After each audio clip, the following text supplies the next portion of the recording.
بسم الله الرحمن الرحيم الحمد لله waxaan ka soo gudbinayaa fariin aad u muhiim ah fariintaas oo uga diray halkan bulshada reer Soomaaliland gaar ahaan dhalinyarada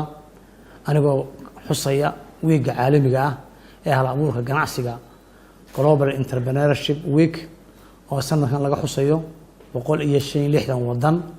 oo ay Soomaaliland ka mid tahay waxaan idinku dhiirigelinayaa inaad ka qayb noqotaan u dabaaldega toddobaadka hal abuurka ganacsiga kuna soo bandhigtaan fikrado ganacsi oo bulshada waxtar u leh wax soo kordhina u leh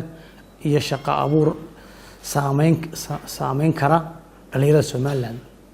waxaan bangiyada wadaniga ah u soo jeedinaynaa inay muhiimad siiyaan dhalinyarada hal abuurka ganacsi u soo gudbiya una fududeeyaan shuruudaha maalgelineed ee ku xidhan si ay uga wada qayb qaataan shaqo abuurka iyo dhiirigelinta dhalinyarada Soomaaliland ugu dambeyn waxaan soo jeedinayaa in bulshada qaybadeeda kala duwan aynu isugu tagno dhammaanteen aynu da'yarteena ku dhiirigelino siday u abuuri lahaayeen fursado shaqo taasoo kow ka noqon karta ka hortagga aafooyinka tahriibka iyo shaqo la'aanta dhalinyarada Soomaaliland ragaadisay waxaan idinku dhiirigelinayaa ganacsiga dalkeena oo aan leeyahay taageero oo haga togan u noqda ganacsatada yar ee soo koraysa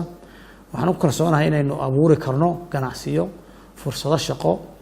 haddii aynu dhammaanteen gacmaha isqabsano